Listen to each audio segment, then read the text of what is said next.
Hello and welcome to Run Testers. My name's Nick and this is our full review of the New Balance FuelCell Rebel V4.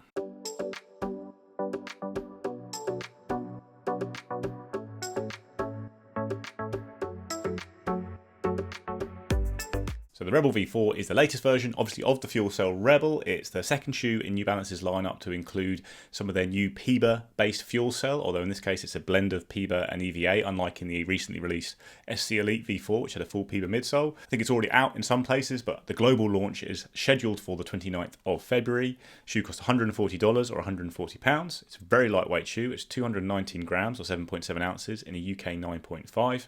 You have a 6mm drop and a stack height of 30mm at the heel, 24 at the forefoot. So the Rebel line has been known from the first version as being a very lightweight shoe, a daily trainer that leans more towards speed stuff, doesn't have a plate, and it has a relatively low stack in general compared to lots of the shoes on the market these days. And all that is still true of the Rebel V4, but it's been beefed up a little bit compared to the Rebel V3. The weight has stayed largely the same, but you've got a slightly higher midsole, certainly a wider design in general. But despite all these changes to the shoe, it is still very much in that category of lightweight, plateless, daily trainer that leans a bit more towards speedy stuff, but I do think the new version has got more versatile because of the changes made. As I mentioned, the midsole is now a fuel cell that's made of a blend of EVA and PIBA foams. I think it skews more towards EVA, but you've got that little bit of PIBA in there, which gives you a slightly more lightweight and bouncy design compared to the foams used on past versions of the Rebel. You have a very lightweight mesh upper with quite minimal padding. There's a little bit around the Achilles there, though it's still quite an open design at the back there. Very lightweight tongue, and just in general, everything's kept quite light up top with this phantom fit upper to keep the weight down on the shoe, which is known for being so lightweight.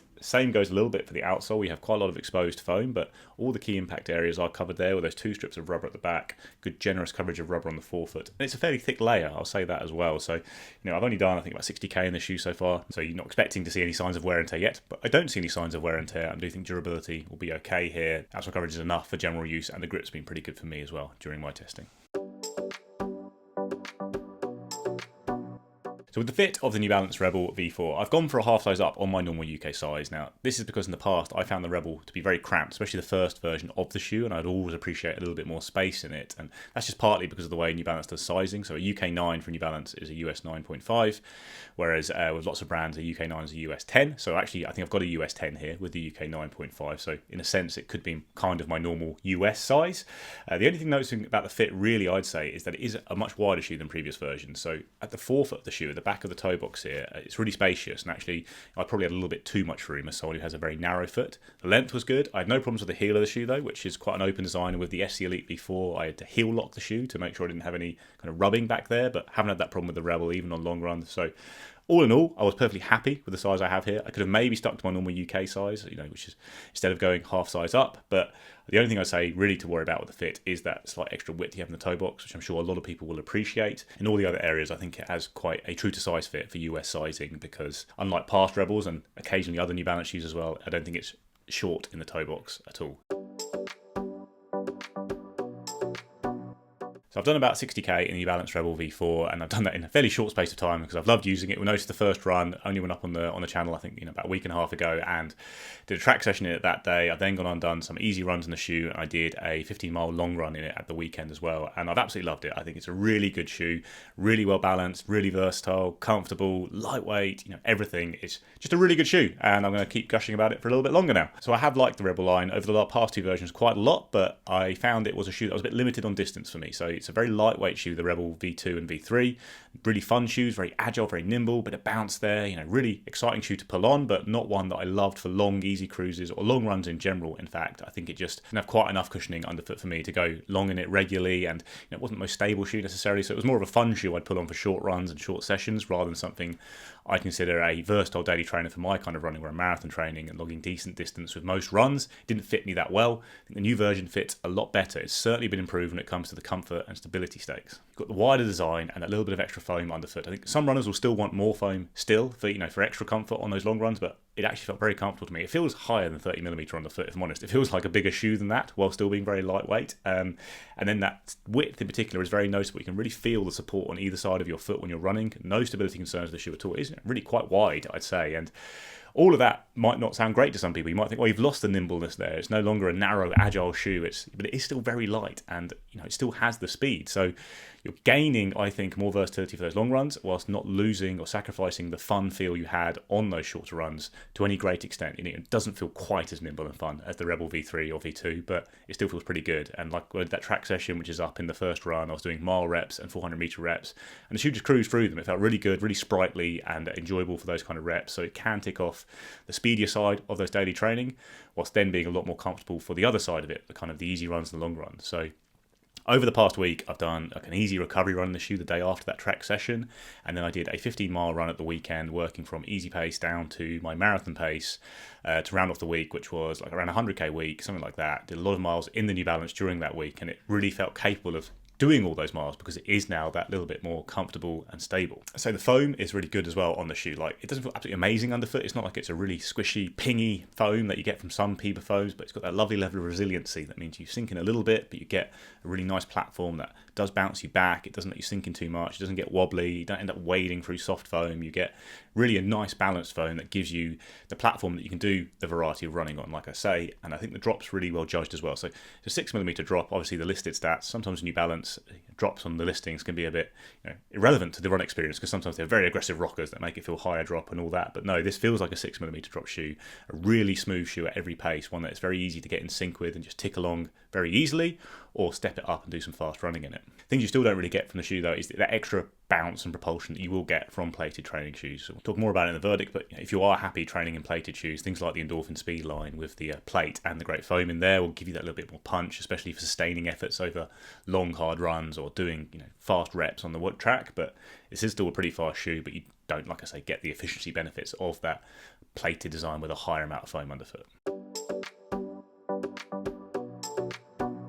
My verdict is that the Rebel V4 is the best version of the shoe yet. I think it's an excellent daily trainer, very versatile, can handle a nice variety of runs really well, a bit more comfortable and sportive and stable than previous versions, while still being super lightweight and just really fun to use for a nice variety of runs. It's also, I think, a pretty good value at its price, and it should be pretty durable as well. So I think all around you're getting a really nice package here in the Rebel V4.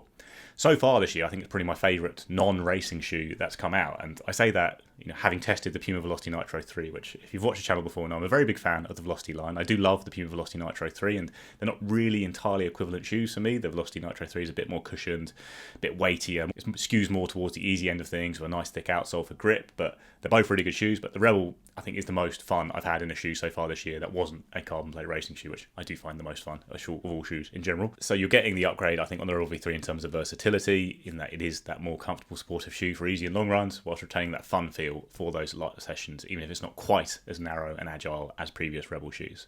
So this category isn't absolutely stacked with shoes either. I don't think they're kind of plateless daily trainer that can handle the speedier end of things, but there are a few out there. I think the big one is the Asics Super Blast, which is a lot more expensive than the shoe, a much higher stack. It's almost a different kind of super trainer in its own right. I do really like the Super Blast. I'm going to say I probably prefer the Rebel just because it gives me a better feeling to enjoy using the shoe, because it's a lot lighter and nimbler, lower stack, just gives you a bit more ground feel, and it can do all the same stuff that I would do in the Super Blast, and I think it pretty much does it as well, except maybe long runs where you get the extra comfort and bounce from the higher stack of foam on the Super Blast. But if you're looking at Super Blast thinking that's too much money to spend on a shoe, especially for this kind of roll, I would have a good look at the Rebel V4, because I've really loved using it for those same type of runs, and the Super Blast is brilliant. I love using that shoe, but if you're looking for that kind of roll in a rotation, I don't want to spend £200. The Rebel V4 does it really, really well. The other contender from Asics in this category is the Nova Blast 4, which is more of your daily trainer that's built a bit more for comfort as opposed to speed like the Rebel, but it's still pretty nippy. It's not that heavy. You've got a lot higher stack of foam on the Asics, so you do get that little bit of extra comfort, but I did find it was quite fun to run fast in that shoe as well. Again, I prefer the slightly more lightweight strip back design of the Rebel, but if you do think this is a little bit too low for you or not cushioned enough, then the Nova Blast 4 would be a pretty good alternative at around a similar price. It's the Hoka Mach 5 as well. I think the Mach 6 is not too far away, but the Mach 5 is another brilliant shoe, and I think it's a really great plateless trainer as well that has similar levels of versatility to the Rebel. Great for long runs, great for cruising easy runs, got a nice nippy ride for the speedy stuff. It's probably more rockered, the Mach 5. I'd say that's one of the big differences between them, but you get a little bit more probably bounce from the Rebel compared to the Mach, which doesn't necessarily have the best foams in the midfoot, but has a very good geometry, so it really rolls through really nicely. Things are both really good shoes. You've got an outsole on the Rebel, which is a little bit of a help. I think it'll probably help with durability and grip. Like I said, it has gripped really well for me, so although I haven't really had massive problems with durability and grip on the Mach, I think I slightly prefer the ride feel of the Rebel all round, and I usually prefer a rockered shoe, so that's a little bit of a surprise. I think the Mach 5 is really good, but maybe we'll see what the Mach 6 does. does and compare how that shapes up against the Rebel V4. Another fast plateless shoe is the Brooks Hyperion Max, which has a much firmer feel. It's very lightweight, very nimble, much more narrow than the shoe. It's probably got more of a geometry that's similar to the older versions of the Rebel, but the foam's a bit harder on the Brooks shoe than any version of the Rebel so far. Hyperion Max is a good shoe. I think it's a nice shoe for running short interval workouts and short runs in general, but I don't really feel like I got a lot of comfort and support from that shoe for long, hard runs, and it's quite expensive as well for what it is. It's not really a super trainer, even though it's built a little bit like that. The foam in the midsole is kind of just okay. I think I prefer the foam in the Rebel, prefer the comfort, I prefer how it feels for general daily training, and I like it a lot for speed training as well. So yeah, I have the Rebel edging out the Hyperion Max. And then the other thing to talk about here is whether you should look at something like the Rebel as opposed to a plated training shoe, a super trainer. New Balance has got one, the SC Trainer V2. I think the Rebel is better than the SC Trainer V2. I didn't like that shoe very much. I found it a bit heavy and ponderous, but we'll see what happens with the SC Trainer this year. If they're going to bring some of the PIBA foam into that shoe, then it might make it a much better shoe. But whether you want to train the plate or not, I guess is the question. I've never had any real problem with that, especially using things like nylon plates or half plates, that kind of thing. But lots of people don't like training in a plated shoe, it's fair to say, and it's something that people are moving away from, especially for more relaxed runs. And if you want a shoe that can do those relaxed runs but has a bit of speed about it as well, and doesn't use a plate, I think the Rebel would be top of my list. But if you are happy to use a plated shoe all the time, then there is a Saucony Endorphin Speed, which we're about to start testing the 4, but the 3's still out there. It's a brilliant shoe. You get a little bit more punch, you get a little bit more pace from it, especially if you're looking at long, hard runs. It's probably not quite as relaxed and supportive as the Rebel is on easy runs, but you can do those in the speed. And the other really good shoes in that category, like the Adidas Boston 12, and those are really excellent shoes, and they are probably a bit more versatile at the speedy end of things, but it's whether you want a super trainer on your foot or if you'd rather have a plate-free option like the Rebel, which is brilliant for all those kind of runs as well, but then probably doesn't translate as well to race day. If you're going to buy one of those shoes and then go and race in it, the Endorphin Speed will be better than the Rebel, which would be an okay racing option, but I think you get a bit more from a shoe with a plate. So for me, right now, it's at the top of the category of the plate-free shoes. A really fantastic, versatile daily train that just strips everything back at a time when running shoes are getting very complicated and packed with all kinds of tech. The Rebel's a nice, simple shoe. It's light, it's protective, it's supportive, it's comfortable, it's got a bit of bounce, does everything really quite well. So yeah, top marks from me. So that's our review of the Rebel V4. Let us know what you think in the comments below. Please do like and subscribe, ring the little bell, and we'll see you next time.